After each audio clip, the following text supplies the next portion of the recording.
आजकल मुझे लगता है that everything has become about aesthetics, है ना?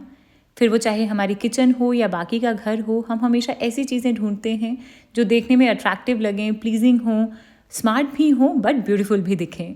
जैसे कि मेरा ये फ़िलिप्स मिक्सर ग्राइंडर HL7777, जिसे मैंने अभी अपने पुराने वाले मिक्सर ग्राइंडर से रिप्लेस किया है।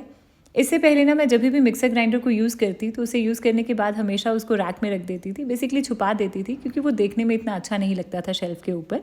बट जब से मेरा ये फ़िलिप्स मिक्सर ग्राइंडर मैंने लिया है ना, मैंने इसको शेल्फ़ पे रखना शुरू किया है, क्योंकि इससे मेरी किचन और भी ज़्यादा अट्रैक्टिव लगती है। तो आज इसी के साथ हम बनाएंगे अपना ये चॉकलेट आइसक्रीम केक, जिसमें केक बनाने के लिए आपको सिर्फ 1 मिनट का टाइम लगेगा। और आइसक्रीम भी बिना क्रीम के बनाएंगे हम, एकदम क्रीमी बनेगी ये। तो बहुत ही आसान और इंटरेस्टिंग सी रेसिपी है, और साथ ही में इस मिक्सर ग्राइंडर के फीचर्स भी बताऊंगी मैं आपको। तो चलिए फटाफट से रेसिपी को शुरू कर लेंगे। तो इस चॉकलेट आइसक्रीम केक को बनाने के लिए सबसे पहले हम अपने केक स्पॉन्ज के लिए बैटर तैयार करेंगे। और जनरली बैटर बनाने के लिए ना हमें विपर या विस्कर यूज़ करना होता है, जिससे थोड़ा टाइम लग जाता है। बट आज का ये जो बैटर है ना, इसे हम अपने रेगुलर मिक्सर ग्राइंडर में बनाएंगे, जिसमें ये सिर्फ 1 मिनट में बन जाएगा। तो इसके लिए करना क्या है कि एक ब्लेंडर जार लेंगे और इसमें ही हम अपने केक के सारे इंग्रेडिएंट्स को ऐड करेंगे। तो पहले वेट इंग्रेडिएंट्स ऐड करने हैं, जिसमें मैं डाल रही हूँ 1/4 कप ऑयल, 1/3 कप दही, आधा कप प्लस 2 बड़े चम्मच पिसी हुई चीनी। फिर हम इसमें ड्राई इंग्रेडिएंट्स डालेंगे, जिसमें डालेंगे 1 कप मैदा, 1/4 कप कोको पाउडर, 1 छोटा चम्मच बेकिंग पाउडर, आधा छोटा चम्मच बेकिंग सोडा, 1 पंच नमक, और साथ में डाल देंगे आधा कप प्लस 2 बड़े चम्मच दूध। तो बस अब हम ब्लेंडर जार का ढक्कन बंद करेंगे और इसे अब हम ब्लेंड कर लेंगे। जिसके लिए मैं आज यूज़ कर रही हूँ मेरा ये किचन का न्यू ब्यूटीफुल एडिशन, जो कि है ये फ़िलिप्स मिक्सर ग्राइंडर HL7777। सबसे पहले तो इस मिक्सर ग्राइंडर की लुक्स ही काफ़ी ज़्यादा अट्रैक्टिव हैं। इसकी ये ग्रे एंड ब्लैक बॉडी इसको एकदम प्रीमियम लुक देती है, और साथ में इसमें 750 वॉट की पावरफुल मोटर दी गई है और एक स्मार्ट टच पैनल दिया गया है, जिसमें प्री सेट कुकिंग सेटिंग्स मिल जाएंगी आपको। यानी कि हर डिफरेंट चीज़ के लिए आपको ऑलरेडी इसमें इन बिल्ट सेटिंग सिस्टम्स हैं।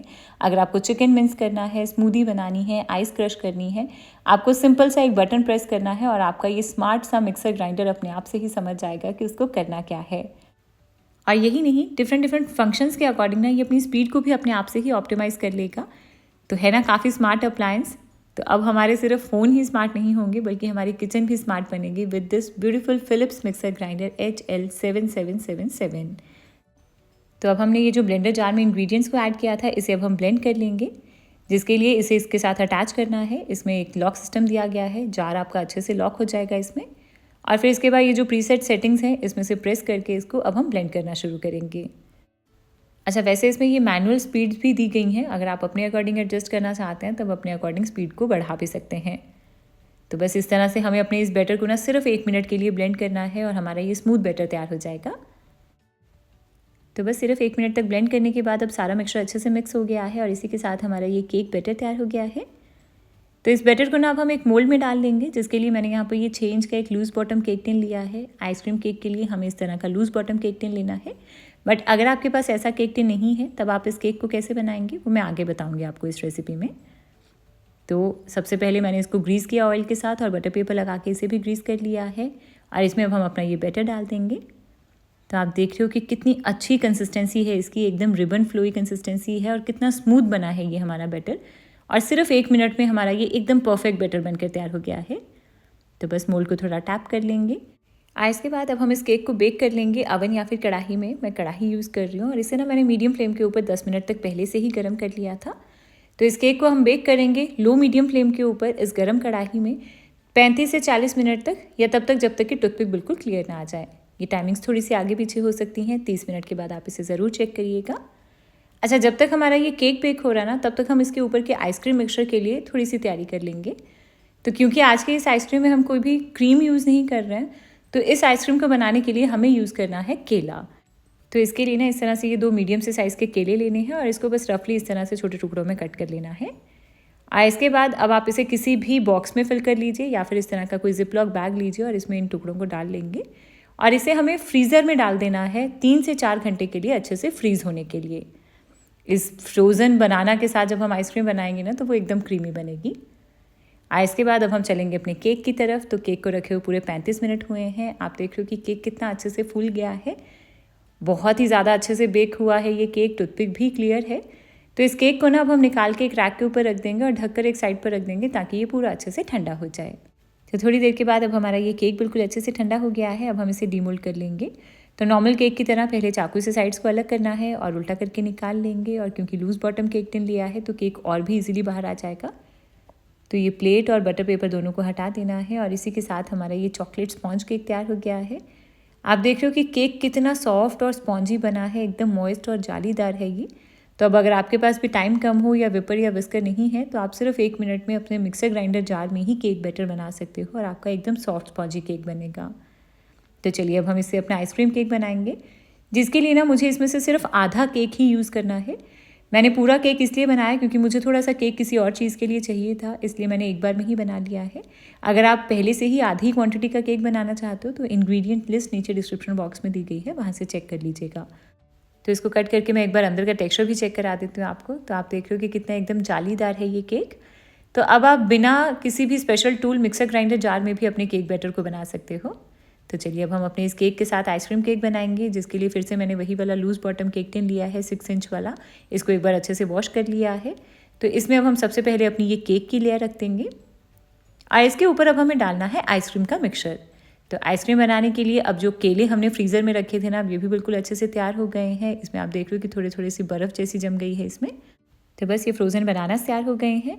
इससे अब हम बनाएंगे अपनी चॉकलेट आइसक्रीम, जिसके लिए अब हम एक ग्राइंडर जार लेंगे और इसमें डालेंगे ये फ्रोज़न बनानास। क्योंकि आज हम चॉकलेट आइसक्रीम बना रहे हैं तो इसमें हम चॉकलेट फ्लेवर देने के लिए डालेंगे आधा कप यानी कि 100 ग्राम डार्क कंपाउंड चॉकलेट और साथ में डाल देना है 1/3 कप ठंडा दूध। तो बस इन सारी चीज़ों को अब हम ब्लेंड कर लेंगे, जिसके लिए मैं फिर से यूज़ कर रही हूँ मेरा ये फिलिप्स का मिक्सर ग्राइंडर। इसकी 750 वॉट की जो पावरफुल मोटर है ना, इस वजह से जो फ्रोज़न बनानास जो चॉकलेट हमने इसमें ऐड की है ना, वो बहुत ईजीली और अच्छे से ब्लेंड हो जाएंगे। और हाँ, एक और चीज़, जब भी हम मिक्सर ग्राइंडर चलाते हैं अपने घर में तो उसकी आवाज़ बहुत ज़्यादा परेशान करती है ना हमें। एक्चुअली मुझे तो बहुत ही ज़्यादा अनोइंग लगती है वो। But thanks to my Philips mixer grinder HL777, इसकी सॉफ्ट साउंड टेक्नोलॉजी की वजह से ना अब घर में पता भी नहीं चलता कि मिक्सर चल रहा है और मेरा काम भी बहुत ईजीली हो जाता है। तो बस हमारा ये आइसक्रीम का मिक्सचर भी मैंने ब्लेंड कर लिया है। आप देख रहे हो कि कितना स्मूथ और चॉकलेटी मिक्सचर लग रहा है ये। तो बिना क्रीम की आइसक्रीम मिक्सचर तैयार हो गया है। और इसके बाद अब हमें क्या करना है कि इस आइसक्रीम मिक्सचर को हम पोर कर देंगे अपने इस केक के ऊपर। वाओ, आप देख रहे हो कितना क्रीमी टेक्सचर है इसका। और इसके बाद अब हम इस मोल्ड को ऊपर से कवर कर देंगे क्लिंग रैप या फिर किसी भी फॉइल रैप से अच्छे से कवर कर दीजिए। और फिर इसको हमें रख देना है फ्रीज़र में 6 से 8 घंटे के लिए, ताकि आइसक्रीम जो है ये अच्छे से सेट हो जाए। अच्छा, अब इसके बाद मैं आपको बताती हूँ कि अगर आपके पास आइसक्रीम वाला मोल्ड यानी कि लूज़ बॉटम केक टिन नहीं है तब आप इस आइसक्रीम केक को कैसे बनाएंगे। तो इसके लिए आप कोई भी नॉर्मल मोल्ड ले लीजिए और इसमें अपने केक को बेक कर लीजिएगा। बस उसको निकाल के मोल्ड को अच्छे से वॉश करके फिर इसमें इस तरह से एक प्लास्टिक रैप यानी कि कोई प्लास्टिक की पन्नी लगा लीजिए, अंदर से बाहर तक थोड़ी थोड़ी बाहर पर छोड़ लीजिएगा ताकि पकड़कर हम निकाल सकें।